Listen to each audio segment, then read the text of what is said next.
ബാക്കി പറയാൻ കേട്ടോ, ഞാൻ മറന്നുപോയിട്ടുള്ളത് ഇങ്ങനെ കുറേ വിവരക്കേടുകൾ വെച്ച് കത്തിക്കുന്ന ഞാൻ കേട്ടിട്ടുണ്ട്. അതിർത്തികളില്ലാത്ത ലോകത്തെ കുറിച്ച് പുള്ളി സ്വപ്നം കാണുന്നുണ്ട്. അപ്പം പുള്ളി അതിനകത്ത് പറയുന്നുണ്ട്, ഇവിടെ യുദ്ധങ്ങളെ നമ്മുടെ തിരുവിതാംകൂർ ഒന്നിച്ചില്ലേ, മറ്റേത് ഒന്നിച്ചില്ലേ, കൊച്ചി ഒന്നിച്ചില്ലേ എന്നൊക്കെ പറയുന്നുണ്ട്. കൊച്ചി രാജ്യം കൊച്ചിയും തമ്മിലൊക്കെ അങ്ങോട്ടും ഇങ്ങോട്ടും യുദ്ധങ്ങൾ ഉണ്ടായിട്ടില്ലേ. ഇവിടെ നിന്ന് പഞ്ചാബ് വരെയുള്ള ആയിരക്കണക്കിന് യുദ്ധങ്ങൾ ഉണ്ടാവേണ്ട യുദ്ധങ്ങളില്ലാതായി എന്നുള്ളതാണ് പറയുന്നത്. പുള്ളിയുടെ വീട്ടിൽ മതിലുണ്ട്. ലോകത്ത് അതിർത്തികളൊക്കെ ഇല്ലാതാവണം, പക്ഷെ സ്വന്തം വീട്ടിൽ മതിൽ കിട്ടി വയ്ക്കും. ഓക്കെ, അപ്പോൾ ലോകത്ത് അതിർത്തികളൊക്കെ ഇല്ലാതാവണം, അതേപോലെ സ്വന്തം വീട്ടിൽ മതിൽ കെട്ടി വെക്കണം എന്നുള്ളതാണ് അഖിൽമാരാർ പറയുന്നത്. ആ ഒരു അതിർത്തി ഇല്ലാതാവണം എന്നുള്ളത് മൈത്രേയൻ ഉദ്ദേശിച്ചപ്പോഴത്തേക്കും ലോകത്ത് അതിർത്തികൾ ഇല്ലാതാവണം, അതേപോലെ സ്വന്തം വീട്ടിലെയും മൈത്രേയൻ മതിൽ കെട്ടി വെക്കുന്നു എന്ന് പറയുന്നത്. നമുക്കിനി ഈ രാജ്യം എന്ന് പറഞ്ഞ പുള്ളിക്ക് എന്താ പറയാനുള്ളത് നോക്കാം.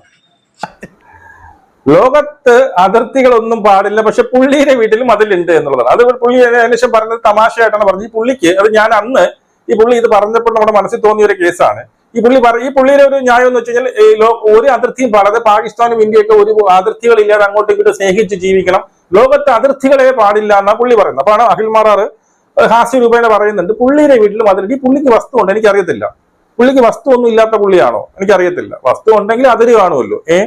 അത് ഈ പുള്ളി അതായത് ഈ മൈത്രേയൻ പറയുന്ന സംഭവം ഒന്നും നടക്കാൻ പോകുന്ന കാര്യങ്ങളല്ല. ഇത് ഇന്നല്ല നാളെയല്ല ഒരു കാലത്ത് നടക്കാൻ പോകുന്ന സംഭവങ്ങളല്ല. അതായത് ഈ പറയുന്ന തൊട്ടടുത്ത ഒരു രാജ്യത്തിലെ രണ്ട് സംസ്ഥാനങ്ങൾ തമ്മിൽ എന്തുകൊണ്ട് യുദ്ധം ചെയ്യുന്നില്ല, അപ്പൊ അങ്ങനെയാണ് പുള്ളി ഉപമിക്കുന്നത്. അതുകൊണ്ട് അതായത് ഒരു രാജ്യത്തുള്ള രണ്ട് സംസ്ഥാനങ്ങൾ തമ്മിൽ യുദ്ധം ചെയ്യാത്തത് കൊണ്ട് രണ്ട് രാജ്യങ്ങൾ തമ്മിലും യുദ്ധം ചെയ്യേണ്ട ആവശ്യമില്ല, വേണമെങ്കിൽ അതിർത്തികളുടെ ആവശ്യമില്ല എന്നാണ് മൈത്രേയൻ പറയുന്നത്. ബാക്കി ഓക്കെ, അപ്പൊ ഇതില് രാജ്യം പുള്ളി പറയുന്നത് വെച്ചിട്ടുണ്ടെങ്കിൽ ഇത് അഖിൽമാരാറിനോട് യോജിച്ചിട്ടുള്ള നിലപാട് തന്നെയാണ്. പുള്ളിയുടെ പെർസ്പെക്റ്റീവിൽ ഒരിക്കലും ഈ രാജ്യങ്ങളും അതിർത്തികളും ഉണ്ടാവാതിരിക്കില്ല, അല്ലെങ്കിൽ ആ രാജ്യത്തിന് പല രാജ്യങ്ങളും തമ്മിലുള്ള യുദ്ധങ്ങൾ, ഇപ്പോൾ ഉള്ള ഇറാനും ഇസ്രായേലും തമ്മിലുള്ള യുദ്ധങ്ങൾ, അത് ഇനിയും പല കാലങ്ങളിൽ പല രാജ്യങ്ങളിലും നടക്കും. അങ്ങനത്തെ പെർസ്പെക്റ്റീവാണ്. അപ്പോൾ ഇവിടെയാണ് ഞാൻ പറയുന്നത്, നമ്മൾ എടുക്കുന്ന ടൂൾസ്, അതായത് നമ്മൾ എടുക്കുന്ന വാല്യൂസ്, എങ്ങനെയാണ് നമ്മൾ ഇതിൻ്റെ മൂല്യങ്ങളിൽ നമ്മൾ വിലയിരുത്തുന്നത്, എന്ത് മൂല്യങ്ങൾ വെച്ചിട്ടാണ് നമ്മൾ ഈ കാര്യങ്ങൾ നമ്മൾ വിലയിരുത്തുന്നത്. നമ്മളൊരിക്കലും റിലീജിയസ് ആയിട്ട് അല്ലെങ്കിൽ മോറലായിട്ടുള്ള കാര്യങ്ങൾ വാല്യൂസ് ഉള്ള ആൾക്കാരാണെന്നുണ്ടെങ്കിൽ ചിലപ്പോൾ ഇത് നമുക്ക് മൈത്രേയൻ പറയുന്ന കാര്യങ്ങൾ ദഹിക്കാനായിട്ട് കുറച്ച് ബുദ്ധിമുട്ടായിരിക്കും. നേരെ മറിച്ച് നമ്മളൊരു ജനാധിപത്യ രീതിയിലുള്ള വാല്യൂസ് ഉള്ള ഒരാളാണെന്നുണ്ടെങ്കിൽ, അല്ലെങ്കിൽ അങ്ങനെയാണ് ചിന്തിക്കുന്നതെന്നുണ്ടെങ്കിൽ, അല്ലെങ്കിൽ ഒരു സഹജീവി സ്നേഹം അല്ലെങ്കിൽ മനുഷ്യത്വപരമായിട്ടുള്ള വാല്യൂസിൽ ആ ഒരു ഇതിലാണ് നമ്മൾ ഓരോ കാര്യങ്ങൾ കാണുന്നുണ്ടെങ്കിൽ നമുക്ക് പുള്ളി പറഞ്ഞ കാര്യങ്ങൾ കുറച്ച് മനസ്സിലാവും. സംഭവം എന്ന് വെച്ചിട്ടുണ്ടെങ്കിൽ എന്ത് കാര്യം പറഞ്ഞിട്ടുണ്ടെങ്കിൽ പുള്ളി പരിണാമപരമായിട്ട് എവല്യൂഷനായിട്ട് അല്ലെങ്കിൽ പഴയ ഹിസ്റ്ററി എങ്ങനെ ആ ഒരു സംഭവം ഈ ഒരു ലെവലിലേക്ക് വന്ന്, പഴയ കാലത്ത് നിന്നുള്ള യുദ്ധങ്ങൾ എങ്ങനെ യുദ്ധങ്ങൾ ഉണ്ടായി, യുദ്ധം പഴയ രാജ്യത്തിലുള്ള ആ ഒരു വാളും പരിചയം കുന്തവും കൊണ്ടുള്ള യുദ്ധങ്ങൾ എങ്ങനെ ഇപ്പോൾ ഒരു ആറ്റമിക് അല്ലെങ്കിൽ ന്യൂക്ലിയർ ലെവലിലേക്കുള്ള യുദ്ധങ്ങൾ, അല്ലെങ്കിൽ ഇതേപോലുള്ള റോക്കറ്റും മിസൈൽസൊക്കെ ഉപയോഗിച്ചുള്ള യുദ്ധങ്ങൾ എങ്ങനെ ഇതിലേക്ക് പരിണമിച്ച് വന്നു എന്നുള്ള സംഭവങ്ങളൊക്കെ മൈത്രേയൻ പറയുന്നുണ്ട്. അപ്പോൾ ഇതിൽ പറയുന്നതെന്ന് വെച്ചിട്ടുണ്ടെങ്കിൽ നമ്മൾ എന്താണ് ഈ സ്റ്റേറ്റുകൾ തമ്മിലുള്ള അതിർത്തികൾ ഇല്ലാതായെന്ന് പറയുന്നുണ്ട്. സ്റ്റേറ്റുകൾ തമ്മിലുള്ള അതിർത്തികൾ ഒരിക്കലും ഇല്ലാതായിട്ടില്ല. കാരണം എപ്പോഴും മനുഷ്യർ മാത്രമല്ല, ലോകത്തുള്ള എല്ലാ ജീവികൾക്കും അതിർത്തികളുണ്ട്. മനസ്സിലായി, അതിർത്തി ബോധമുള്ള ജീവികളാണ് ഈ ലോകത്ത് എല്ലായിടത്തും ഉള്ളത്. നമ്മൾ അതിലേക്ക് കുറച്ച് ഡീപ്പായിട്ട് പഠിച്ചിട്ടുണ്ടെങ്കിൽ ഏകകോശ ജീവി ഉണ്ടായ സമയത്ത് മറ്റൊന്നിനെ ആഹരിച്ച് ജീവിക്കാൻ കഴിയുന്നുള്ള സംഭവങ്ങൾ അതൊക്കെ കണ്ടെത്തിയപ്പോഴത്തേക്കും ചില സെൽസിനെ അതിനെ എന്താ പറയുക ഭക്ഷിക്കാൻ വേണ്ടി പറ്റിയില്ല. അപ്പോൾ ആ ഒരു സെൽസിനെ ഭക്ഷിക്കാൻ പറ്റാത്തപ്പോഴത്തേക്കും ഈ രണ്ട് സെല്ലുകൾ തമ്മിൽ കൂടി ചേർന്നിട്ട് പുതിയ ജീവികളുണ്ടായി. അങ്ങനെയാണ് ഇന്ന് പല വ്യത്യസ്ത വിഭാഗത്തിൽപ്പെട്ടുള്ള പല ജീവികൾ ഉണ്ടായിട്ടുള്ളത്. അപ്പോൾ സെയിം ടൈം ഈ ഏറ്റവും ചെറിയ സെല്ലിനെ എടുത്ത് നോക്കിക്കഴിഞ്ഞാൽ അതിന് അതിർത്തിയുമുണ്ട്, പക്ഷെ ചില കാര്യങ്ങളിൽ അത് കൂടി ചേരുമ്പോഴത്തേക്കും അത് കുറച്ചുകൂടി കോംപ്ലക്സ് ആയിട്ടുള്ളൊരു ജീവിയായിട്ട് മാറുകയും ചെയ്യും. സെയിം സംഭവം തന്നെ നമ്മൾ മൈത്രേയൻ പറയുന്നത്. ഇപ്പോൾ ഞാനിപ്പോൾ വേറെ ആളുകളുടെ കൂടെ സംസാരിക്കുമ്പോഴത്തേക്കും ഞങ്ങൾ രണ്ട് ചെയറിലിരുന്ന് സംസാരിക്കുന്നു.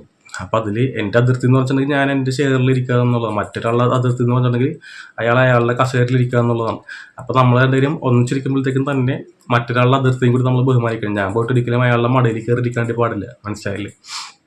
അതേപോലെ തന്നെ പണ്ട് കാലങ്ങളിൽ ഒരു സ്ഥലത്തു നിന്ന് മറ്റേ സ്ഥലത്തേക്ക് ആൾക്കാർ ഒരു രാജ്യത്തേക്ക് പോയിക്കൊണ്ടിരിക്കുന്നത് വാളും അല്ലെങ്കിൽ വലിയ പട്ടാളമൊക്കെ വെച്ചിട്ടാണ് പോയിക്കൊണ്ടിരിക്കുന്നത്.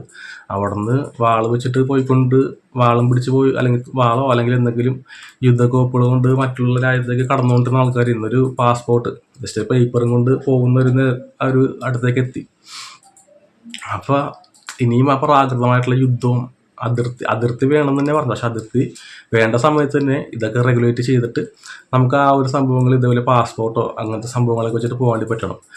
ഇത് നമ്മൾ മനസ്സിലാക്കുന്ന വെച്ചെങ്കിൽ എന്താ പറയുക, ഈ ഹോമോസാപ്പിയൻസ് എന്നുള്ള മനുഷ്യരെല്ലാവരും ഈ ഒരു ആഫ്രിക്കൻ അവിടെ നിന്നാണ് ഉണ്ടാക്കുന്നത്. അവിടെ സംഘജീവികളായിട്ടാണ് അവർ ഉണ്ടായി വന്നിരിക്കുന്നത്. അപ്പോൾ അതിൽ സംഘജീവികളായിട്ട് നിൽക്കുമ്പോഴത്തേക്കും ഒരു 50 പേരിൽ താഴെ ആയിരിക്കും എപ്പോഴും ഒരു സംഘം ഉണ്ടായിരിക്കുക. 50 പേരിൽ കൂടുതൽ ഉണ്ടായിട്ടുണ്ടെങ്കിൽ ആ ഒരു പ്രദേശത്തുള്ള എന്താണ് ഭക്ഷ്യയോഗ്യമായിട്ടുള്ള വസ്തുക്കൾ, വെള്ളമോ അവിടെ ഉണ്ടാകുന്ന ഫ്രൂട്ട്സോ അല്ലെങ്കിൽ അവിടെ ഉണ്ടാകുന്ന മൃഗങ്ങളുടെ എണ്ണമോ 50 പേരിൽ കൂടുതലായിട്ടുണ്ടെങ്കിൽ ആ റിസോഴ്സസ് അവർക്ക് തികയാണ്ട് വരും. അങ്ങനെ വരുമ്പോഴത്തേക്കും ഈ സംഘം പിന്നെയും പിരിഞ്ഞിട്ട് അവർ വേറൊരു സ്ഥലത്തേക്ക് പോകും. അവിടെ ആൾക്കാർ എന്താ പറയുക, അവിടെയുള്ള ജനങ്ങളുടെ സംഘത്തിലുള്ള അംഗങ്ങളുടെ എണ്ണം കൂടുമ്പോഴത്തേക്കും അവിടെ നിന്ന് പിന്നെയും പിരിഞ്ഞിട്ട് വേറെ സംഘത്തിലേക്ക് പോകും. അങ്ങനെ പല പല സംഘങ്ങളായിട്ട് മാറി പിന്നീട് ഗോത്രവും അല്ലെങ്കിൽ വലിയ ഗ്രാമങ്ങളും പിന്നീട് രാജ്യങ്ങളുമായിട്ട് മാറിയതാണ് ഈ കാണുന്നത്. മനസ്സിലായില്ലേ? അപ്പോൾ ഇവിടെ ഇന്ത്യയിൽ തന്നെ പല രാജ്യഭരണം ഉണ്ടായിട്ടുണ്ട്. ഈ സ്റ്റേറ്റ് എന്ന് പറയുമ്പോഴത്തേക്കും പണ്ട് രാജാക്കന്മാർ അല്ലെങ്കിൽ ആ രാജ്യത്ത് സ്റ്റേറ്റിൽ ജീവിച്ച ആ ഒരു രാജഭരണകാലത്ത് ജീവിച്ച അത് രാജ്യം അതിർത്തിയുമായിട്ട് തന്നെ കണ്ടിരുന്നത്. അപ്പം അതേപോലെ തന്നെ അതിർത്തികൾ ഇല്ലാതാവണം എന്ന് പറയുമ്പോഴത്തേക്കും ബാക്കിയുള്ള ജീവികൾക്കൊന്നും അതിർത്തിയില്ല. അപ്പം മനുഷ്യനും അതേപോലെ തന്നെ ഒരു ജീവിയാണെന്നുള്ളത് മനസ്സിലാക്കണം.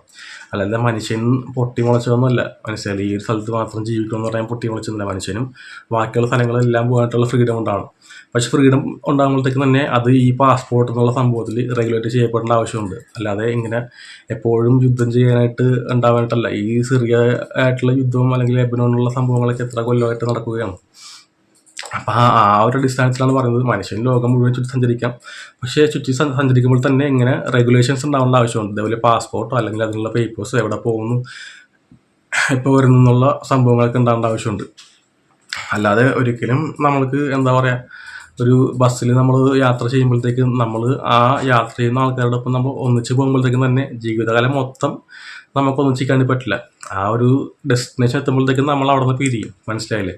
അപ്പോൾ ഏതെങ്കിലും ഒരു കാര്യങ്ങൾക്ക് വേണ്ടിയിട്ട് ഒന്നിച്ച് നിൽക്കുക എന്നുള്ള സംഭവമുള്ളൂ. അല്ലാതെ നമ്മൾ ജീവിതകാലം മൊത്തം എല്ലാം അതിർത്തി മാറ്റി എല്ലാവരും ഒന്നിച്ച് നിൽക്കണമെന്നില്ല. അതിർത്തികൾ വേണം. പക്ഷേ അതിർത്തികൾ ഉള്ളപ്പോഴത്തേക്ക് തന്നെ നമുക്ക് ഫ്രീഡമായിട്ട് മറ്റൊരു സ്ഥലത്തേക്ക് പോകാനുണ്ടാവണം എന്നുള്ള നിലപാടിലാണ് മൈത്രേയൻ അതിർത്തി വേണ്ട എന്നുള്ള സംഭവം പറഞ്ഞതായിട്ടാണ് ഞാൻ മനസ്സിലാക്കുന്നത്.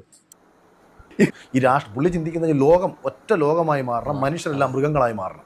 ഈ അടുത്ത സ്റ്റേറ്റ്മെന്റ് പറഞ്ഞത് ഒറ്റ ലോകമായിട്ട് മാറണം, മനുഷ്യരെല്ലാവരും മൃഗങ്ങളായിട്ട് മാറണം എന്നുള്ളതാണ്. അപ്പോൾ ഈ ഒറ്റ ലോകം എന്ന് പറയുമ്പോൾ ഞാൻ ചോദിക്കട്ടെ, ഇപ്പോഴും പല പല ലോകങ്ങളുണ്ടോ? മനുഷ്യരെല്ലാം ജീവിക്കുന്നത് ഈ ഭൂമി എന്ന് പറഞ്ഞാൽ ഈ ഒരു ലോകത്തല്ല ജീവിക്കുന്നത്. അല്ലാതെ വേറെ ലോകത്ത് ജീവിക്കുന്നവരുണ്ടോ? തീർച്ചയായിട്ടും അത് വേറെ പേഴ്സ്പെക്റ്റീവുള്ള ആൾക്കാർ വേറെ ലോകത്താണ് ജീവിക്കുന്നത്. അപ്പോൾ ഇത് നമ്മൾ ഭരണപരമായിട്ട് മനസ്സിലാക്കി കഴിഞ്ഞിട്ടുണ്ടെങ്കിൽ എല്ലാ ജീവികളും എല്ലാവരും ഒരു ഒറ്റ ലോകത്താണ് ജീവിക്കുന്നത്. കാരണം പുള്ളി പറയുന്നത് എന്താണെന്നറിയാമോ?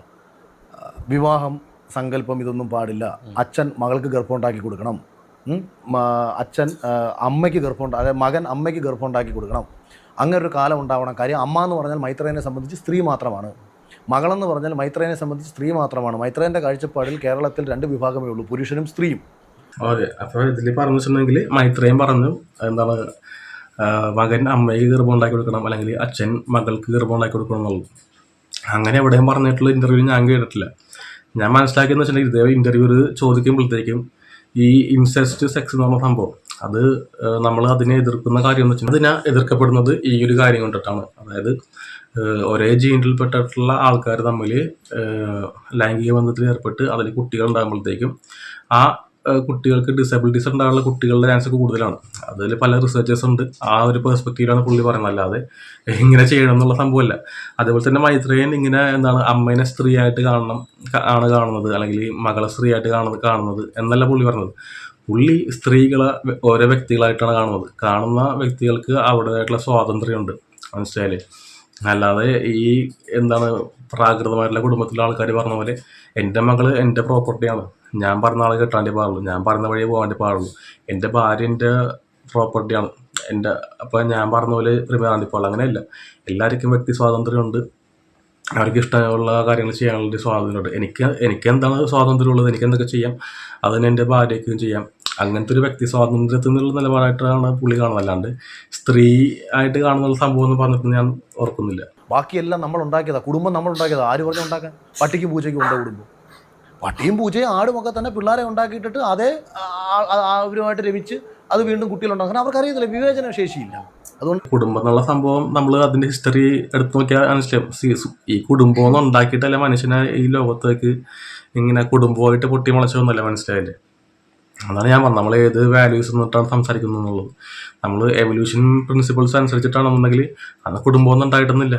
അന്ന് ഒരു മെയിൽ അല്ലെങ്കിൽ ഫീമെയിൽ തമ്മിൽ ബന്ധപ്പെടും, എന്നിട്ട് മെയിൽ പാർട്ട്ണർ പോവും, ലാസ്റ്റ് ഈ ഫീമെയിൽ ആ ഒരു ഗോത്രത്തിൽ ഉണ്ടായിരുന്നത് ഫീമെയിൽസ് എല്ലാം കൂടി അല്ലെങ്കിൽ സ്ത്രീകളെല്ലാം കൂടിയിട്ടാണ് ഈ ഒരു കുഞ്ഞിനെ നോക്കിക്കൊണ്ടിരുന്നത്. അത് പിന്നീടുള്ള കാലഘട്ടങ്ങളിൽ അപ്പോൾ ആ സമയത്ത് ഈ ഒരു സ്ത്രീ ആയിരിക്കും പുരുഷനെ തിരഞ്ഞെടുക്കുന്നത്. ഇന്ന് കാണുന്ന പോലെ പുരുഷനല്ല സ്ത്രീനെ തിരഞ്ഞെടുക്കുന്നത്. ആ സമയത്ത് സ്ത്രീകളായിരുന്നു പുരുഷനെ തിരഞ്ഞെടുക്കുന്നത്. നമ്മൾ ബാക്കിയുള്ള ഏത് ജീവികൾ നോക്കിയാലും കാണാം, ഒട്ടുമിക്ക ഭൂരിഭാഗം ജീവികളിലും അതിൽ ഫീമെയിലായിട്ടുള്ള ആ ഒരു ഇണയാണ് ഫീമെയിലായിട്ടുള്ള ആ ജീവിയാണ് തൻ്റെ ഇണനെ തിരഞ്ഞെടുക്കുന്നത്. അപ്പം അത് തിരഞ്ഞെടുത്തുകൊണ്ട് എങ്ങനെയാണെന്ന് വെച്ചിട്ടുണ്ടെങ്കിൽ ബാക്കിയുള്ള ഈ ആണുങ്ങളായിട്ടുള്ള ഈ ഹോമോസാപ്പിയൻസ് തമ്മിലടിക്കും. അതിൽ തമ്മിലടിക്കുമ്പോഴത്തേക്കും ആരാണ് വിജയിക്കുന്നത്, ആ വിജയിക്കുന്ന ആൾ ക്വാളിറ്റി ഉള്ള ഒരാളായിട്ട് അല്ലെങ്കിൽ ജീൻ ക്വാളിറ്റി ഉള്ള ആളായിട്ട് ആ ഒരു സ്ത്രീ അംഗീകരിക്കുകയും അങ്ങനെയാണ് പഴയ കാലത്ത് എന്ന് പറയുമ്പോഴത്തേക്കും ഈ ഹോമോസാപ്പിയൻസ് ആയിരുന്ന പണ്ട് എന്താ പറയുക, ഈ മനുഷ്യൻ ഈ തീയൊക്കെ കണ്ടുപിടിക്കുന്നതിന് മുന്നേ അങ്ങനെയൊക്കെയാണ്, അല്ലെങ്കിൽ തീ കണ്ടുപിടിച്ചതിന് ശേഷം കുറച്ച് കാര്യങ്ങൾ അങ്ങനെയൊക്കെയാണ് മനുഷ്യന്മാർ ജീവിച്ചിട്ടുള്ളത്. തമ്മിലടിച്ചിട്ട് അതിൽ ജയിക്കുന്ന ആരാണ് മെയിലായിട്ടുള്ള ആണായിട്ടുള്ള ആൾ അവനായിട്ടായിരിക്കും സ്ത്രീ എന്തെങ്കിലും ലൈംഗിക ബന്ധത്തിൽ ഏർപ്പെട്ട് കുട്ടികൾ ഉണ്ടാക്കുക. ഈ കൃഷിയൊക്കെ കണ്ടുപിടിച്ചതിന് ശേഷം മറ്റുള്ള മനുഷ്യരെ കൊണ്ട് പണിയെടുപ്പിക്കാൻ പറ്റുന്നുള്ള ഇത് ആൾക്കാരെ കണ്ടുപിടിക്കുന്നുണ്ട്. അപ്പോൾ തൻ്റെ ഗോത്രത്തിനേക്കാളും ചെറിയ ഗോത്രങ്ങൾ പോയിട്ട് ആക്രമിച്ചിട്ട് അവരടിമകളായിട്ട് പിടിച്ചുകൊണ്ട് വരുമ്പോഴത്തേക്കും ഈ അടിമകൾ തമ്മിൽ അടിക്കുമ്പോഴത്തേക്കും ഈ ഗോത്ര തലവന് അല്ലെങ്കിൽ ആ ഒരു രാജാവിന് സ്ഥാനത്തിരിക്കുന്ന ആളെ നോക്കുമ്പോഴത്തേക്കും ഈ ആൾക്കാർ തമ്മിൽ അടിപിടിക്കുമ്പോഴത്തേക്കും തൻ്റെ രാജ്യത്തിന് വേണ്ടി പണിയെടുക്കാനുള്ള ആണുങ്ങളുടെ എണ്ണം കുറഞ്ഞുകൊണ്ടിരിക്കുകയാണ്, അല്ലെങ്കിൽ തനിക്ക് വേണ്ടി യുദ്ധം ചെയ്യാനായിട്ടുള്ള പട്ടാളക്കാരുടെ എണ്ണം കുറഞ്ഞുകൊണ്ടിരിക്കുകയാണ്. ആ ഒരു സമയത്ത് രാജാവ് വെച്ചൊരു വ്യവസ്ഥയാണ് ഒരു ആണിന് ഒരു സ്ത്രീ എന്നുള്ള സംഭവം. അതാണ് പിന്നീട് ഫാക്ടറി ഉണ്ടായപ്പോഴത്തേക്കും ഫാക്ടറിയിലും ഈ കൃഷി കുടുംബം മാറിയിട്ട് ന്യൂക്ലിയർ ഇന്ന് കാണുന്നുള്ള അണുകുടുംബങ്ങളായിട്ട് മാറിയത്. അങ്ങനെയാണ് ഇപ്പോൾ കാണുന്ന കുടുംബ വ്യവസ്ഥിതിയൊക്കെ ഉണ്ടായി മാറിയത്. അല്ലാണ്ട് ഈ കുടുംബം എന്നുള്ള സംഭവങ്ങളൊന്നും ലോകത്തൊന്നുമില്ല, മനസ്സിലായില്ലേ? അത് പല സാമൂഹ്യവൽക്കരണത്തിൻ്റെ അതേപോലെ തന്നെ ഈ ഒരു ഫാക്ടറി ഉണ്ടായ സമയത്തും അത് അങ്ങനെ പരിണമിച്ച് ഇവോൾവ് ചെയ്താണ് നമ്മളിപ്പോൾ കാണുന്ന ഈ ഒരു ന്യൂക്ലിയർ ഫാമിലിയിലേക്ക് ഉണ്ടായത്. നമുക്ക് ഇപ്പോൾ രാജ് എന്ന് പറഞ്ഞ പുള്ളിക്ക് എന്താ പറയാണെന്നുള്ളത് നോക്കാം. ഓക്കെ, ഇത് തന്നെയാണ് ഞാൻ കഴിഞ്ഞ വീഡിയോയിൽ മൈത്രേനെ കുറിച്ച് അഭിപ്രായം ഞാൻ പറഞ്ഞത്. ഈ മനുഷ്യർ മൃഗങ്ങളെ പോലെ ജീവിക്കണം എന്നുള്ള തരത്തിലാണ് ഈ മൈത്രേൻ പലപ്പോഴായിട്ട് പറഞ്ഞിട്ടുള്ളത്. മനുഷ്യരും മൃഗങ്ങളെ പോലെ ജീവിക്കണം എന്നുള്ള സംഭവങ്ങൾ ഞാൻ എവിടെയും പറഞ്ഞിട്ടൊന്നും തോന്നുന്നില്ല. കാരണം മൃഗങ്ങളെ പോലെ ജീവിച്ചിട്ടെങ്കിൽ എല്ലാവരും ഒന്ന് ആക്രമിച്ചില്ലാതാവും. പുള്ളി മൈത്രേൻ എപ്പോഴും ഒരു ഹ്യൂമാനിറ്റി വാല്യൂസ് എന്നിട്ടാണ് സംസാരിക്കുന്നത്, മനസ്സിലായില്ലേ? അപ്പം അത് മൃഗങ്ങളെ പോലെ ജീവിക്കുന്ന പറയാം. മൃഗങ്ങളിൽ കുറച്ചായി നമുക്ക് കണ്ടുപിടിക്കാനായിട്ടുണ്ട്, മനസ്സിലായില്ലേ? അതിൻ്റെ ജീവിത രീതി അല്ലെങ്കിൽ അതിൻ്റെ പല ഹിസ്റ്റോറിക്കലായിട്ടുള്ള കാര്യങ്ങൾ നമുക്കൊരു ജീവികളിൽ നിന്ന് പഠിക്കാനായിട്ടുണ്ട്. അല്ലാണ്ട് അതേപോലെ മൃഗങ്ങളെ പോലെ ജീവിച്ച് മറ്റുള്ളവരെ ആക്രമിച്ച് കൊല്ലുക എന്നുള്ള സംഭവങ്ങളൊന്നും പഠിക്കാനായിട്ടില്ല. അല്ലെങ്കിലും ഇപ്പോഴത്തെ ഈ കാലത്ത് ഈ യുദ്ധവും പല കാര്യങ്ങൾ നടക്കുമ്പോഴത്തേക്കും മൃഗങ്ങളെക്കാളും കഷ്ടമായിട്ടാണ് മനുഷ്യന്മാർ ജീവിച്ചുകൊണ്ടിരിക്കുന്നത്. അതായത് ഞാനൊരു കൊച്ചുണ്ടാക്കി അവനെ ഒരു പ്രായമാവുമ്പോഴേ ഞാൻ അവളെ പറഞ്ഞു വിട്ട് അവൾക്ക് അവളെ സ്വന്തം പോലെ ജീവിച്ചോട്ടെ. സ്വന്തം ഭാര്യയ്ക്ക് മറ്റൊരു അതെ, അത് ശരിയാണ്. കാരണം പല മൃഗങ്ങളും കാണാം, അതിന് ഒരു കുഞ്ഞുണ്ടായി കഴിഞ്ഞിട്ടുണ്ടെങ്കിൽ ഒരു ഏജ് വരെ മാത്രമേ നോക്കുള്ളൂ. കോഴിക്ക് അല്ലെങ്കിൽ പൂച്ചക്ക് ഒരു കുഞ്ഞുണ്ടായി കഴിയുമ്പോഴത്തേക്കും അതിന് ഒരു ഏജ് വരെ മാത്രമേ അത് നോക്കാറുള്ളൂ. അത് കഴിയുമ്പോഴത്തേക്കും അത് അടുപ്പിക്കൂല, അത് പറഞ്ഞു വിടും. കാരണം ഒറ്റയ്ക്ക് അത് പോയിട്ട് ഇര കണ്ടെത്തി പിടിച്ച് ജീവിക്കേണ്ട ആവശ്യമുണ്ട്. അപ്പോൾ ഈ മനുഷ്യരുടെ സംഭവത്തിൽ എന്താ സംഭവം വെച്ചിട്ടുണ്ടെങ്കിൽ ലോകത്തിൽ ഏതൊരു ജീവനെ നോക്കിയിട്ടുണ്ടെങ്കിലും അത് ഇപ്പോൾ ആടോ അല്ലെങ്കിൽ പൂച്ചയോ എന്തോ ആയിക്കോട്ടെ, ഒട്ടുമിക്ക ജീവികളും അത് പ്രസവിച്ച് കഴിഞ്ഞാൽ അപ്പം തന്നെ നടക്കാൻ തുടങ്ങും. പക്ഷേ മനുഷ്യൻ്റെ കുഞ്ഞെപ്പോഴും ഒരു വർഷത്തിന് ശേഷമാണ് നടന്ന് കാണുന്നത്, ഒരു വയസ്സായതിനു ശേഷമാണ് നടന്ന് കാണുന്നത്. അങ്ങനെ പതിയാണ് അതിനുള്ള മെച്യൂരിറ്റി ഉണ്ടായി വരുന്നത്. അപ്പോൾ ഈ പല രാജ്യങ്ങളും വെച്ചിരിക്കുന്നത് 18 വയസ്സാകുന്നവരെ അല്ലെങ്കിൽ 18 വയസ്സായി കഴിയുമ്പോഴത്തേക്കാണ് ഒരാൾ പ്രായപൂർത്തിയാകുന്നത് എന്നുള്ളത് ലീഗലി പല രാജ്യങ്ങളും അംഗീകരിക്കുക. അപ്പോൾ 18 വയസ്സായി കഴിഞ്ഞിട്ടുണ്ടെങ്കിൽ ആ ഒരു കുട്ടി വളർന്നു കഴിഞ്ഞാൽ ആളെ പിന്നെയും നമ്മൾ വളർത്തേണ്ട ആവശ്യമില്ല. അത് ഇതേപോലെ വളർത്തി ഇങ്ങനത്തെ മെൻറ്റാലിറ്റി ഉള്ള ആൾക്കാർ നിങ്ങളുടെ കുട്ടികളടുത്ത് ചോദിച്ചാൽ മനസ്സിലാവും അവരെന്തോരം സഫോക്കേഷൻ അനുഭവിക്കുന്നുണ്ടെന്നുള്ളത്. ഒരു സ്വാതന്ത്ര്യം ഇല്ലാതെ എപ്പോഴും അവരെ മോണിറ്റർ ചെയ്ത് വീണ്ടും അത് അടച്ചു പൂട്ടിരുത്തി എവിടെയും പോകാൻ സമ്മതിക്കാത്ത അല്ലെങ്കിൽ ഫ്രണ്ട്സിനോട് മിങ്കിൾ ചെയ്യാൻ പറ്റാത്ത കുട്ടികളിൽ ചോദിച്ചാൽ നിങ്ങൾക്ക് മനസ്സിലായില്ലേ? ഒരിക്കലും വളർന്നു കഴിഞ്ഞ കുട്ടിനെ പിന്നെ വളർത്തേണ്ട ആവശ്യമില്ല. അവന് അവൻ്റെ വാല്യൂസ് പറഞ്ഞ് മനസ്സിലാക്കിയിട്ട് സമൂഹത്തിലേക്ക് വിടുക. ബാക്കിയുള്ള കാര്യം ആ ഒരു കുട്ടീനെ ജീവിക്കട്ടെ. പിന്നെ നമുക്ക് വേണ്ട സമയത്ത് ആ ഒരു കുട്ടിക്ക് സപ്പോർട്ട് കൊടുക്കുക എന്നുള്ള സംഭവം മാത്രമേ ഉള്ളൂ. ഇപ്പം ഭാര്യയ്ക്ക് മറ്റൊരു പിന്നീട് എന്താണ് പിന്നീട് അഫയർ ഉണ്ടെങ്കിൽ മറ്റൊരാളുമായിട്ട് പിന്നെ ശരീരം പങ്കിടണമെന്ന് ആഗ്രഹമുണ്ടെങ്കിൽ ഞാൻ അനുവദിക്കുന്നത് അവരുടെ ഇഷ്ടമാണ്. അതായത് പിന്നീട് പുള്ളി പറയുന്നത് വെച്ചിട്ടുണ്ടെങ്കിൽ തൻ്റെ ഭാര്യയ്ക്ക്, സ്വന്തം ഭാര്യയ്ക്ക് മറ്റൊരാളായിട്ട് അഫയർ ഉണ്ടെങ്കിൽ അത് സമ്മതിച്ചു കൊടുക്കണം എന്നുള്ളത് മൈത്രേയൻ പറഞ്ഞതെന്നുള്ളതാണ്. അത് മൈത്രേയൻ പറഞ്ഞത് ഏത് പേഴ്സ്പെക്റ്റീവ് എന്നുള്ളതാണ്. നമ്മളുടെ ഒരു എണ്ണനെ തിരഞ്ഞെടുക്കുമ്പോഴത്തേക്കും നമ്മൾ ഡേറ്റ് ചെയ്തിട്ട് തിരഞ്ഞെടുക്കേണ്ട ആവശ്യമുണ്ട്. ഇപ്പോൾ കാണുന്ന പെണ്ണ് കാണുന്ന ചടങ്ങൊക്കെ പോലെ പോയിട്ടുണ്ടെങ്കിൽ രണ്ടുപേർക്കും തുറന്ന് സംസാരിക്കാനായിട്ടുള്ള അവസരം കിട്ടത്തില്ല. അതേപോലെ തന്നെ സ്വന്തം ഇണനെ തിരഞ്ഞെടുക്കുന്നത് ചിലപ്പോൾ വീട്ടുകാരായിരിക്കും. മനസ്സിലായില്ലേ? ഒരു പരിചയമില്ലാത്ത ആളായിട്ടായിരിക്കും ചിലപ്പോൾ ജീവിക്കേണ്ടി വരിക. അപ്പോൾ ആ ഒരു പേഴ്സ്പെക്റ്റീവ് എന്നിട്ടാണ് പറയുന്നത്. നമ്മൾ ഒരാളെ ഡേറ്റ് ചെയ്തിട്ടായിരിക്കും പല രാജ്യങ്ങൾ ഡേറ്റ് ചെയ്യുക എന്നുള്ളത്. നമ്മൾ ആ ഒരു വ്യക്തിനെ പറ്റി അറിയുക, ജീവിക്കാൻ കൊള്ളാവുന്ന ആളെന്ന് അറിയുക, സെയിം വൈബാണോ അല്ലെങ്കിൽ എന്തൊക്കെ വാല്യൂസ് ഉണ്ടെന്ന് അറിയുക. അങ്ങനെ ഡേറ്റ് ചെയ്യുമ്പോഴത്തേക്ക് തന്നെ നമ്മൾ ആ ഒരു നമ്മളുടെ പാർട്ട്ണറായിട്ട് കരാറിൽ അല്ലെങ്കിൽ നമ്മൾ ജസ്റ്റ് ബൈ വേർഡ്സ് നമ്മളൊരു കരാറിൽ ഏർപ്പെടുന്ന വ്യക്തിയാണ്. കാരണം നമ്മൾ തുറന്ന് പറയുക, എനിക്കിങ്ങനെ ചിലപ്പോൾ ഒരു പാർട്ട്ണറിൽ മാത്രം സന്തോഷം കണ്ടെത്താൻ പറ്റില്ലെന്നുള്ള സംഭവങ്ങൾ നമ്മൾ മാരേജിന് മുന്നേ ഉള്ള സംഭവങ്ങൾ പറയുക. അപ്പോൾ അത് പറ്റില്ലെന്നാണെന്നുണ്ടെങ്കിൽ നമ്മൾ എന്താ പറയുക, ആ ഒരു റിലേഷനിൽ പോകാണ്ടിരിക്കുക. കാരണം പല ആൾക്കാർക്കും പല പേഴ്സ്പെക്റ്റീവാണ്. ചിലപ്പോൾ ഒരാൾക്ക് അയാളുടെ പാർട്ട്ണർ വേറൊരാളുടെ പോകാൻ ഇഷ്ടം ഉണ്ടാവില്ല, ചില ആൾക്കാർക്ക് അത് കുഴപ്പമുണ്ടാവില്ല. അപ്പോൾ ഈ ഒരു കാര്യം നമ്മൾ മാരേജിന് മുന്നേ തന്നെ അല്ലെങ്കിൽ റിലേഷൻഷിപ്പ് ആവാൻ മുന്നേ തന്നെ ആ ഒരു ഡേറ്റിംഗ് പീരീഡിൽ പറയുക. എന്നിട്ട് പറഞ്ഞിട്ട് നിങ്ങൾക്ക് ആ റിലേഷൻ കണ്ടിന്യൂ ചെയ്യാൻ താല്പര്യം ഉണ്ടെങ്കിൽ മാത്രം കണ്ടിന്യൂ ചെയ്യുക, ഇല്ലെങ്കിൽ നിങ്ങൾ വേണ്ട. അപ്പോൾ ആ ഒരു പേഴ്സ്പെക്റ്റീവിലാണ് പറയുന്നത്. അല്ലാതെ എല്ലാവരും പോയിട്ട് എല്ലാവരുമായിട്ട് ബന്ധപ്പെടണം എന്നുള്ള സംഭവമല്ല. അതങ്ങനെ പറയുമ്പോഴത്തേക്കും തന്നെ വ്യക്തി സ്വാതന്ത്ര്യം എന്നുള്ള സംഭവമുണ്ട്. മനസ്സിലായി? ഒരു വ്യക്തിക്ക് ഒരു സ്വാതന്ത്ര്യമുണ്ട്. ഭാര്യ നമ്മളുടെ അടിമയല്ല, അതും നമ്മളെ പോലത്തെ ഒരു വ്യക്തിയാണ്, ഒരു ജീവിയാണെന്നുള്ള സംഭവം മനസ്സിലാക്കണം. ആ ഒരു രീതിയിൽ നിന്നിട്ടാണ് മൈത്രേയൻ അത് പറയുന്നത്. ഈ ആൾക്കാരെ പറഞ്ഞു പഠിപ്പിക്കുക. അതായത് മൃഗങ്ങളെ പോലെ ഈ അഖിൽമാരുടെ ഈ ഒരു കേസ് പറഞ്ഞിട്ട് ഞാൻ 100% ഓദിക്കുന്നത്. മൃഗങ്ങളെ പോലെ മനുഷ്യർ വളരണം. സ്വന്തം അമ്മ ആരെന്നറിയില്ല, പിന്നീട് ഈ പറഞ്ഞതുപോലെ എന്താണ് മോൾ ആരെന്നറിയില്ല, ആ രീതിയിൽ നടക്കണം എന്നുള്ളതാണ് മൈത്രേയൻ പറഞ്ഞതിന്റെ ഒരു ആകെ കൂടിയുള്ള ഒരു ഉത്തരം. അങ്ങനെയാണ് അമ്മ ഏതാ അച്ഛൻ ഏതാന്ന് പറയുന്ന മാനസിക ബോണ്ടിങ് ഈ പറഞ്ഞ ആൾക്കാർക്ക് സ്വന്തം അമ്മയും മകളും മാത്രമേ ഉള്ളൂ. ബാക്കി തൊട്ടടുത്ത അയൽവാസികളൊക്കെ അന്യരാണ്, അല്ലെങ്കിൽ തൊട്ടടുത്ത രാജ്യം അന്യരാണ്.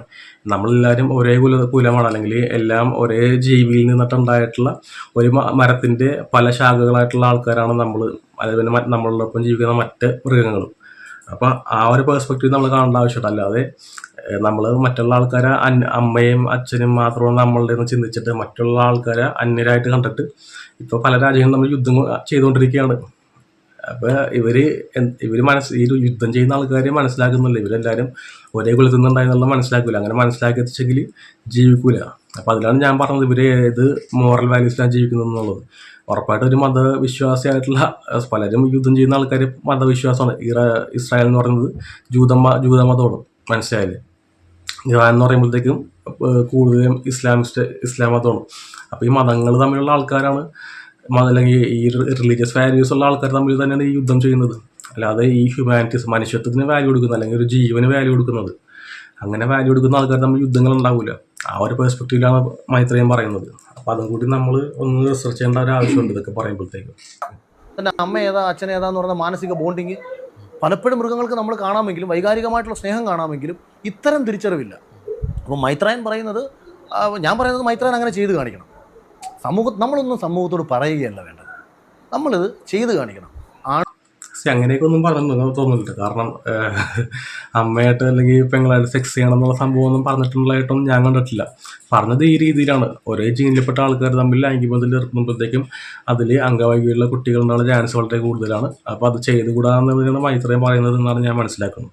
ആണും പെണ്ണുമാണ് ഈ സമൂഹത്തിലുള്ളതെങ്കിൽ ആ ആണും പെണ്ണും എന്ന കാഴ്ചപ്പാടിലൂടെ തന്നെ അദ്ദേഹത്തിന് അപ്പോൾ അവിടെ മകളില്ല, അദ്ദേഹത്തിന് അമ്മയില്ല, അങ്ങനെ സങ്കല്പ. അതൊക്കെ വെറും അഖിൽമാരാറിന്റെ മാത്രം സ്റ്റേറ്റ്മെന്റ്സ് ആണ്. അങ്ങനെ ഒന്നും പുള്ളി പറഞ്ഞിട്ടില്ല. അല്ലേ, കുടുംബം എന്ന് പറയുന്നത് ആരോ ഒരുത്തം ഉണ്ടാക്കി വെച്ചല്ലേ, അല്ലെങ്കിൽ വഴിനീളം നടന്നങ്ങ് ഗർഭം ഉണ്ടാക്കി കൊടുത്താൽ പോരെ ആണിനെ. അതെ, ഇതാണ് ഇങ്ങനത്തെ ഒരു പ്രാകൃതമായിട്ടുള്ള ചിന്ത വെച്ചിട്ടാണ് മൈത്രേയന്റെ പോലുള്ള വ്യക്തികളുടെ ഇന്റർവ്യൂസ് കാണുന്നോണ്ടിട്ടാണ് നിങ്ങൾക്ക് ഇങ്ങനെ പെർസീവ് ചെയ്യാൻ പറ്റുന്നത്. അത് മൈത്രേയനെ പറഞ്ഞത് കാര്യമില്ല, അത് ഈ കാണുന്ന ആൾക്കാരുടെ ചിന്താഗതി മാറ്റേണ്ട ആവശ്യമുണ്ട്. അപ്പം ഇതിങ്ങനെ ചെയ്ത് നടക്കുന്ന ഒരു വിശാലമായ ലോകം സൃഷ്ടിക്കപ്പെടണം എന്നൊക്കെ ആഗ്രഹിക്കുന്ന ഒരാളാണ് പുള്ളി. അത് നടക്കാത്തതിൻ്റെ ഫ്രസ്ട്രേഷനാണ് പുള്ളി ഈ ഇങ്ങനെ വന്നിരുന്നോട്ട് സംസാരിക്കുന്നത്. അത് കിട്ടിയ അപ്പോ അഖിൽമാരാർ പറഞ്ഞ ഇത്രയേ ഉള്ളൂ. അതായത് ഇവിടെ ആണും പെണ്ണും എന്ന് പറഞ്ഞ രണ്ട് വിഭാഗങ്ങൾ മാത്രമേ ഉള്ളൂ. അമ്മയൊന്നോ സഹോദരികളോ അങ്ങനെയൊന്നും ഇല്ലാന്നുണ്ടെങ്കിൽ അത് ഈ പറയുന്ന മൈത്രേൻ അത് ചെയ്ത് കാണിക്കണം എന്നുള്ളതാണ് എന്നാ പറയുന്നത്. അതായത് മകൾ എന്നുള്ള കൺസിഡറേഷൻ ആർക്ക് കൊടുക്കാൻ പാടില്ല, കനി കുസൃതി കൊടുക്കാൻ പാടില്ല.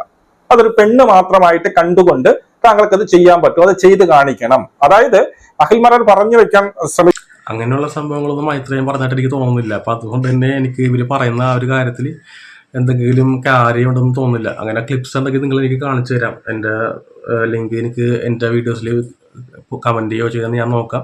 എന്നിട്ട് അതിലുള്ള എൻ്റെ നിലപാട് ഞാൻ പറയാം. ആ ഒരു വീഡിയോസ് ഞാൻ മൈത്രേനെ ഇതുവരെ കണ്ടിട്ടില്ല. പറഞ്ഞത് ഈ സംഭവത്തിൽ നിന്നിട്ടുള്ളതാണ്. ഡിസബിലിറ്റീസ് ഉള്ള കുട്ടികളുണ്ടാവും, അപ്പം അങ്ങനെ ചെയ്തുകൂടാ എന്നുള്ളതിലേ പറഞ്ഞത്. അല്ലാണ്ട് അത് ചെയ്യണം എന്നുള്ള സംഭവം പറയുന്നതായിട്ട് ഞാൻ എവിടെയും കണ്ടിട്ടില്ല. അഖിൽമാരാർ പറഞ്ഞു വെക്കാൻ ശ്രമിക്കുന്നത് ഈ പറയുന്ന മൈത്രേന്റെ മനസ്സിലും ഉണ്ട് ഇതെന്റെ മകളാണ് എന്നുള്ളൊരു ചിന്ത അവർക്ക് ഉണ്ട് എന്നുള്ളതാണ്. എന്ന് പറഞ്ഞുകൊണ്ട് അതൊരു പെണ്ണായിട്ട് കാണാനല്ല, തന്റെ മകളായിട്ട് തന്നെയാണ് കാണുന്നത്. പെണ്ണായിട്ട് കാണാൻ പറഞ്ഞിട്ടില്ല, അതിനൊരു വ്യക്തിയായിട്ട് കാണാം. മറ്റുള്ള സമൂഹത്തിലുള്ള വ്യക്തികളെ പോലെ തൻ്റെ മകളെയും ഒരു വ്യക്തിയായിട്ട് കാണുന്നു എന്നുള്ളതാണ് പറയുന്നത്. അല്ലാതെ അതിൻ്റെ ഒരു പെണ്ണായിട്ട് കണ്ടിട്ട് സ്വന്തം മകളോട് പോയിട്ട് ലൈംഗിക ബന്ധത്തിൽ ഏർപ്പെടണം എന്നുള്ള സംഭവം മൈത്രേനെ എവിടെയും പറഞ്ഞിട്ട് ഞാൻ കണ്ടിട്ടില്ല. ആണെങ്കിലും അതെന്റെ മകളാണ് എന്നുള്ളൊരു ബോധ്യം അങ്ങനെയുണ്ട്. പക്ഷെ പുള്ളി പറയുന്ന വാക്കുകളിൽ നമ്മൾ വായിച്ചെടുക്കാൻ ശ്രമിക്കുന്ന മനസ്സിലാകുന്നത് പട്ടികളെ പോലെ അല്ലെങ്കിൽ മൃഗങ്ങളെ പോലെ വളർത്തണം, സ്വന്തം ഭാര്യയ്ക്ക് വേറെ ആളുമായിട്ട് പിന്നീട് ലൈംഗിക ബന്ധത്തിൽ ഏർപ്പെടാൻ താല്പര്യമുണ്ടെങ്കിൽ അങ്ങ് വിട്ടുകൊടുക്കണം, സ്വന്തം മകൾക്ക് വേറെ പലർക്കും താല്പര്യമുണ്ട്, മകൾക്ക് ആരോടാണ് താല്പര്യം അവർക്ക്. അതെ, ഞാൻ പറഞ്ഞത് ഈ ഒരു വ്യക്തി സ്വാതന്ത്ര്യം അതിൻ്റെ ഒരു പെർസ്പെക്റ്റീവാണ് പുള്ളി അങ്ങനെ പറയുന്നത്. അപ്പോൾ അത് വിട്ടുകൊടുക്കണം എന്ന് പറയുമ്പോഴത്തേക്കും നമ്മളെന്തിനാണ് പിടിച്ചു വെച്ചിരിക്കുന്നത്? ഇന്ത്യൻ പൗരൻ എന്നുള്ള നിലയ്ക്ക് എല്ലാവർക്കും സ്വാതന്ത്ര്യമുണ്ട്. നിയമപരമായിട്ടുള്ള ഏത് ബന്ധത്തിൽ പോകാനായിട്ടും അവർക്ക് സ്വാതന്ത്ര്യമുണ്ട്. അപ്പം അങ്ങനെ വിട്ടുകൊടുക്കണം എന്ന് പറയുമ്പോഴത്തേക്കും ഇത് പുരുഷപ്രധാനമായിട്ടുള്ള ഒരു മനോഭാവത്തിൽ നിന്നിട്ടാണ്. മകളും അല്ലെങ്കിൽ മകനോ അല്ലെങ്കിൽ ഭാര്യയോ പുരുഷൻ്റെ അടിമയാണ് അല്ലെങ്കിൽ പുരുഷൻ്റെ പ്രോപ്പർട്ടി ആണെന്നുള്ള രീതിയിൽ, പുരുഷൻ്റെ വസ്തുക്കളാണെന്നുള്ള രീതിയിലാണ് ചിന്തിക്കുന്നത്. അവർക്കും ഇമോഷൻസ് ഉണ്ട്, അവർക്കും സ്വതന്ത്രമായിട്ട് ചിന്തിക്കാനായിട്ടും അവർക്ക് സ്വതന്ത്രമായിട്ട് ഉള്ള അവകാശമുള്ള രാജ്യത്താണ് ജീവിക്കുന്നത് എന്നുള്ള ബോധ്യമില്ല. അപ്പം ഇങ്ങനെ പുരുഷപ്രധാനമായിട്ടുള്ള ചിന്താഗതിയുള്ള ആൾക്കാരായിരിക്കും ഇങ്ങനെ ചിന്തിക്കുന്നത്, മനസ്സിലായില്ലേ? നേരെ മറിച്ച് വ്യക്തി സ്വാതന്ത്ര്യമാണ് കാണുന്നതെന്നുണ്ടെങ്കിൽ ഇങ്ങനെയുള്ള വാക്കുകൾ പറയുകയും താല്പര്യമുണ്ട്, മകൾക്ക് ആരോടാണ് താല്പര്യം അവർക്ക് രണ്ടുപേർക്കും ഇഷ്ടമാണെങ്കിൽ അതോടെ ബന്ധമോ അവിടെ പിന്നീട് അങ്ങനെയൊന്നും നോക്കേണ്ട ആവശ്യമില്ല. സ്വന്തം മകൾക്കോ ഭാര്യയ്ക്കോ ഏത് സ്ത്രീക്കോ ആരുമായിട്ടാണ് ലൈംഗിക ബന്ധത്തിൽ ഏർപ്പെടാൻ താല്പര്യമുള്ളത് അവർക്കങ്ങ് മൃഗങ്ങളെ പോലെ അഴിച്ചു വിട്ടുകൊടുക്കണം എന്നുള്ളതാണ്. അതിൽ ഇപ്പോഴും പറഞ്ഞാൽ അഴിച്ചു ഇട്ട് കൊടുക്കണം എന്നുള്ള സംഭവമാണ്. അപ്പോൾ അഴിച്ചു വിട്ടു കൊടുക്കാൻ വേണ്ടി നിങ്ങൾ കെട്ടിവെച്ചേക്കാണ്. നിങ്ങൾ ഈ പുരുഷന്മാരായിട്ട് ആൾക്കാർ ഇങ്ങനെ അഴിച്ചു വിട്ടു കൊടുക്കുന്ന പറയുമ്പോഴത്തേക്കും അതാണല്ലോ നമ്മൾ പറയുന്നത്. ഇപ്പോഴും അടിച്ചമർത്തപ്പെട്ട അല്ലെങ്കിൽ ഇപ്പോഴും കെട്ടിയിട്ടിരിക്കുന്ന സ്ത്രീകളാണുള്ളത്, കുട്ടികളാണുള്ളത്. അതിനാണ് മൈത്രേയൻ പറയാൻ ശ്രമിക്കുന്നത്. നിങ്ങളിപ്പോഴും അവരെ കെട്ടിയിട്ടിരിക്കുന്നത്, അവർക്ക് വ്യക്തി സ്വാതന്ത്ര്യം ഇല്ല, മനസ്സിലായില്ല? അതായത് കാണുന്ന ആൾക്കാരോട് പോയിട്ട് സെക്സ് ചെയ്യാൻ വേണ്ടിയിട്ടല്ല പറയുന്നത്, മൃഗങ്ങളെ പോലെ. വ്യക്തി സ്വാതന്ത്ര്യത്തിനാണ് മൈത്രേയൻ കൂടുതൽ ഇമ്പോർട്ടൻസ് കൊടുക്കുന്നത്. അപ്പം അതിൽ പോയിട്ട് ഒരു പ്രായപൂർത്തിയായിട്ടുള്ളൊരു കുട്ടീനെ പോയിട്ട് പിന്നെയും നമ്മൾ വളർത്തേണ്ട ആവശ്യമില്ല. അവൻ്റെതായിട്ടുള്ള ഫ്രീഡം ഉണ്ട്. നമ്മൾ നല്ലതും ചീത്തതും അത്രയും പ്രായം വരെ പറഞ്ഞ് വളർത്തിയിട്ടാണ് ആ കുട്ടീനെ നമ്മൾ വളർത്തിയിരിക്കുന്നത്. പിന്നീട് 18 വയസ്സ് കഴിഞ്ഞിട്ടുണ്ടെങ്കിൽ ഒറ്റയ്ക്ക് തീരുമാനം എടുക്കാനുള്ള പ്രായമായി. 18 വയസ്സ് കഴിഞ്ഞിട്ടുണ്ടെങ്കിൽ വോട്ട് ചെയ്യാൻ വേണ്ടിയിട്ട് അവകാശമുള്ള ഒരു പൗരനായിട്ട് മാറണാണ്. അപ്പോൾ ആ ഒരു സമയത്ത് പിന്നെയും ഇങ്ങനെ കെട്ടിയിടുക എന്നുള്ള സംഭവം അതിപ്പോൾ നിങ്ങളുടെ ഈ രാജ്യം എന്ന് പറഞ്ഞ പുള്ള വായിൽ നിന്നേ വന്നിരിക്കുന്നത്. അഴിച്ചു വിടണമെന്നുള്ളതിൻ്റെ അർത്ഥം കെട്ടിയിട്ടിരിക്കുന്ന ആണെന്നാണല്ലോ. ഒരു മൃഗത്തിനെ അഴിച്ചു വിടണമെന്നുള്ളതിൻ്റെ അർത്ഥം ആ മൃഗത്തിനെ കെട്ടിയിട്ടിരിക്കുന്നതാണ്. അപ്പോൾ ഇവിടെ ആരാണ് മൃഗങ്ങളെ പോലെ ആകാൻ വേണ്ടി പറഞ്ഞത്? ഓൾറെഡി മൃഗങ്ങളായിട്ടാണ് ചിത്രീകരിച്ചിരിക്കുന്നത് മനുഷ്യരെ. അതാണ് ഇപ്പോൾ ഈ ഒരു അഴിച്ചു വിടണം എന്നുള്ള വാക്കൊക്കെ ഉപയോഗിക്കുന്നത്. അല്ലെങ്കിൽ അങ്ങനെ അഴിച്ചു വിടണം എന്നുള്ള വാക്ക് ഉപയോഗിക്കത്തില്ലല്ലോ. നമ്മൾ എങ്ങനെയാണ് മനുഷ്യരെ കെട്ടിയിട്ടിരിക്കുന്നത്, മനസ്സിലായില്ലേ? അപ്പോൾ വ്യക്തി സ്വാതന്ത്ര്യം കൊടുക്കേണ്ട ആവശ്യമുണ്ട്. നമ്മളുടെ വൈഫ് അല്ലെങ്കിൽ കുട്ടികളോ അവർക്ക് പ്രായപൂർത്തിയായിരുന്ന അവർ വ്യക്തികളാണ്. അവർക്ക് ഒറ്റയ്ക്ക് ചിന്തിക്കാനുള്ള ശേഷിയുള്ള സമയത്ത് അവരെ ഫ്രീ ആയിട്ട് വിടേണ്ട ആവശ്യമുണ്ടെന്നുള്ളതാണ് പറയുന്നത്. ആ ഒരു അഭിപ്രായത്തോടൊക്കെയാണ് ഞാൻ എതിർക്കുന്നത്. മൈത്രാൻ ഇങ്ങനെ പറയുന്ന ആൾ പറയുന്നുണ്ട്, ഈ പെൺകുട്ടികൾക്ക് ലൈംഗിക ബന്ധത്തിൽ ഏർപ്പെടരുത് എന്നല്ല നിങ്ങൾ പറഞ്ഞ് മനസ്സിലാക്കി കൊടുക്കുന്നത്, അവർ ഗർഭം ധരിക്കരുത്, ഗർഭം ധരിക്കാതിരിക്കാൻ എന്ത് ചെയ്യണം എന്നുള്ളതാണ് പറഞ്ഞ് മനസ്സിലാക്കി കൊടുക്കേണ്ടത് എന്ന് പറയുന്നുണ്ട്. അതായത് പെൺകുട്ടികൾ പോവട്ടെ, ആരുമായിട്ട് നിങ്ങൾക്ക് ഇഷ്ടമുള്ള ആൾക്കാരുമായിട്ട് ലൈംഗികതയിൽ ബന്ധപ്പെടാൻ അതിന് ഒരു പ്രശ്നം. നീ ആരെ വേണോ പോയി അവൻ്റെ അടുത്ത് പോയി കിടന്നോ, പ്രശ്നമില്ല. പക്ഷെ നീ ഗർഭം ഉണ്ടാക്കിക്കൊണ്ട് വരരുത്. ഗർഭം ഉണ്ടാക്കാതിരിക്കാൻ നീ എന്തൊക്കെ ചെയ്യണം എന്നുള്ളതാണ് മൈത്രേയൻ പറയുന്നത്. ഇതാണ് ഇങ്ങനെയുള്ള കാര്യങ്ങളോടൊക്കെയാണ് നമ്മൾ എതിർക്കുന്നത്. അതില് മൈത്രേയൻ പറഞ്ഞതെന്ന് വെച്ചിട്ടുണ്ടെങ്കിൽ ഈ 18 വയസ്സ് താഴെയുള്ള കുട്ടികൾ എന്ന് പറയുമ്പോഴത്തേക്കും പഠിക്കുന്ന കുട്ടികളായിരിക്കും. അവർക്ക് അവരുടെ ചിലവും കൂടി നോക്കുന്നത് അവരുടെ പാരൻസ് ആയിരിക്കും നോക്കുന്നത്. അവർക്ക് സാമ്പത്തികമായിട്ട് അല്ല എന്തെങ്കിലും സമ്പാദിക്കാനുള്ള ഒരു പ്രായമായിട്ടുണ്ടാവില്ല. അവർ സ്കൂളിൽ പഠിക്കുന്ന കുട്ടികളായിരിക്കും. അപ്പോൾ അങ്ങനെ നിൽക്കുന്ന സമയത്ത് അവർ റിലേഷനിൽ ഏർപ്പെടുകയും അതിൽ കുട്ടി ഉണ്ടായിട്ടുണ്ടെങ്കിൽ ആ കുട്ടികളെയും പിന്നെ ഈ കുട്ടികൾ ഉണ്ടാക്കിയ കുട്ടികളെ കൂടി നോക്കാനുള്ള ബാധ്യത ഈ പാരൻസിന് വരും. അപ്പോൾ ആ ഒരു പെർസ്പെക്റ്റീവിലാണ് മൈത്രൻ അത്രയും കാര്യങ്ങൾ പറയുന്നത്. ൊക്കെയാണ് നമ്മൾ എതിർക്കുന്നത്. അങ്ങനെ നമ്മൾ പഠിപ്പിക്കുമ്പോൾ ഇതിലൊരു 100 പേരാണ് ഇത് കേൾക്കുന്നെങ്കിൽ ഒരു 10 പേര് നമ്മൾ എന്താണ് ഉദ്ദേശിച്ചത് മനസ്സിലാവും, എന്താണ് ഉദ്ദേശിച്ചത് എന്നുള്ള രീതി 10 പേർക്ക് മനസ്സിലാവും. ബാക്കി 90 പേരും അച്ഛൻ പറഞ്ഞു എന്ത് ചെയ്ത, ആരെടുത്ത് വേണോ പോയി എന്ത് ചെയ്ത് നിങ്ങൾ ചെയ്തോ, ആരെടുത്ത് വേണോ പോയി ചെയ്തോ, അല്ലെ ഏവന്റെ അടുത്ത് വേണോ പോയിക്കോ, പക്ഷെ ഗർഭം ഉണ്ടാക്കരുതെന്ന് മാത്രം അച്ഛൻ പറഞ്ഞിട്ടുണ്ട്. അപ്പൊ ഈ വീഡിയോ ഇത്രയും കേട്ടാൽ മതി. അപ്പൊ ഇതിൽ ഈ സംഭവങ്ങൾ അച്ഛൻ പറഞ്ഞു, അച്ഛനും മകളുടെ അടുത്ത് പറഞ്ഞു, അല്ലെങ്കിൽ മകന്റെ അടുത്ത് പറഞ്ഞു പറയുമ്പോഴത്തേക്കും ഓട്ടോമാറ്റിക്കലി ഞാൻ വിചാരിക്കുന്നത് പ്രായപൂർത്തിയാകാത്ത കുട്ടികൾ തമ്മിലുള്ള ലൈംഗിക ബന്ധം. അപ്പൊ അതിൽ ഞാൻ എൻ്റെ അഭിപ്രായം പറയുന്നില്ല. കാരണം എന്താണ്, ഞാൻ കുറച്ചും കൂടി അതിൽ എൻ്റെ പറയാനായിട്ടുള്ള കാര്യങ്ങൾ എങ്ങനെ പറയണം എന്നുള്ള സംഭവങ്ങൾ ഞാൻ ഇമ്പ്രൂവ് ചെയ്യേണ്ട ഒരു ആവശ്യമുണ്ട്. അപ്പം ഞാൻ അതല്ലാതെ ഞാൻ പറഞ്ഞത് ചിലപ്പോൾ ഞാൻ എയറിൽ പോകാനുള്ള ചാൻസ് ഉണ്ട്. അപ്പോൾ ഈ ഇതിൻ്റെ റിപ്ലൈ ആയിട്ട് ഞാൻ ജസ്റ്റ് സുപ്രീം കോടതി ഈ അടുത്തൊരു കേസിനൊരു വിധി വന്നിട്ടുണ്ടായിരുന്നു. അപ്പോൾ അതിൽ എന്താണ് പറഞ്ഞിട്ടുള്ളത് നോക്കാം. ഞാൻ അപ്പോൾ അതിൻ്റെ ലിങ്കും കൊടുത്തേക്കാം. അപ്പോൾ അതിൻ്റെ നമ്മളുടെ മനോരമ ഓൺലൈൻ ന്യൂസിൽ വന്നിട്ടുള്ള ഒരു ഇതാണ്, ഒരു ന്യൂസാണ്. അപ്പോൾ അതിൽ ഹെഡ്ലൈൻ ഞാൻ വായിക്കാം. പരസ്പര സമ്മതമുണ്ടെങ്കിൽ കൗമാരക്കാർക്കും ബന്ധമാകാം, പോക്സോ കേസിൽ ഡൽഹി ഹൈക്കോടതി. ഡൽഹി ഹൈക്കോടതിയാണ്, സുപ്രീം കോടതിയല്ല. ഞാൻ കുറച്ച് അതിൻ്റെ ഫസ്റ്റത്തെ ഞാൻ കുറച്ച് വായിക്കാം. പ്രായപൂർത്തിയോടടുത്ത കൗമാരക്കാർക്ക് പരസ്പര സമ്മതത്തോടെ ശാരീരിക ബന്ധത്തിൽ ഏർപ്പെടാൻ സ്വാതന്ത്ര്യം ഉണ്ടാകണമെന്നും ഡൽഹി ഹൈക്കോടതി അഭിപ്രായപ്പെട്ടു. ഇവയെ പോക്സോ പ്രകാരം കുറ്റകരമാക്കുന്നത് ശരിയല്ലെന്നും ജസ്റ്റിസ് ജസ്മിത് സിംഗ് അധ്യക്ഷനായ ബെഞ്ച് നിരീക്ഷിച്ചു. കൗമാര പ്രണയത്തെ അംഗീകരിക്കാൻ നിയമം രൂപപ്പെടണമെന്നും ഉത്തരവിൽ വ്യക്തമാക്കി. ഡൽഹി സ്വദേശിയായ പെൺകുട്ടിയെ പീഡിപ്പിച്ചെന്ന കേസിൽ കുറ്റാരോപിതനായ യുവാവിനെ മോചിപ്പിച്ച വിചാരണ കോടതി വിധി ശരിവെച്ചാണ് ഹൈക്കോടതിയുടെ ഉത്തരവ്. യുവാവുമായി പ്രണയത്തിലിരുന്നുവെന്നും പരസ്പര സമ്മതത്തോടെയാണ് ശാരീരിക ബന്ധത്തിൽ ഏർപ്പെട്ടതെന്നും പെൺകുട്ടി മൊഴി നൽകി. പരാതി നൽകുന്ന സമയത്ത് പെൺകുട്ടിക്ക് 18 വയസ്സ് പൂർത്തിയായിരുന്നില്ല. ആൺകുട്ടിക്ക് 18-ന് മുകളിലായിരുന്നു പ്രായം. ബന്ധങ്ങളെ ക്രിമിനൽ കുറ്റമാക്കുന്നതിന് പകരം ചൂഷണവും ദുരുപയോഗവും തടയുന്നതിനാണ് കൂടുതൽ ശ്രദ്ധ കേന്ദ്രീകരിക്കേണ്ടതെന്നും കോടതി അഭിപ്രായപ്പെട്ടു. പരസ്പര ബന്ധത്തോടെയുള്ള ലൈംഗിക ബന്ധം കുറ്റകരമാക്കാനല്ല പോക്സോ നിയമമെന്നും ലൈംഗിക അതിക്രമങ്ങൾ നേരിടാൻ വേണ്ടിയാണ് അത് ഉപയോഗിക്കേണ്ടതെന്നും കഴിഞ്ഞ വർഷം കർണാടക ഹൈക്കോടതി നിരീക്ഷിച്ചിരുന്നു. ഇപ്പം എനിക്ക് അതിൻ്റെ ഒരു റിപ്ലൈ ആയിട്ട് അത് മാത്രമേ പറയാനായിട്ടുള്ളൂ. ഞാൻ എൻ്റെ ആയിട്ടുള്ള അഭിപ്രായം പറയുന്നില്ല. ഇത് ഹൈക്കോടതി, ഡൽഹി ഹൈക്കോടതി പുറപ്പെടുവിച്ചൊരു ഇതാണ്, സ്റ്റേറ്റ്മെൻറ്റാണ്. അതിൻ്റെ ലിങ്ക് ഞാൻ കൊടുത്തിരിക്കാം. അപ്പോൾ ഞാൻ ഈ ഒരു വീഡിയോയിൽ അത്രയും മാത്രമേ എൻ്റെ അഭിപ്രായങ്ങൾ പറയുന്നുള്ളൂ. അപ്പോൾ എന്തെങ്കിലും നിങ്ങളുടെ അഭിപ്രായങ്ങൾ കമൻറ്റ് ചെയ്യുക. വീഡിയോ ഇഷ്ടപ്പെട്ട് ലൈക്ക് ചെയ്യുക, ഷെയർ ചെയ്യുക, സബ്സ്ക്രൈബ് ചെയ്യുക. Thank you.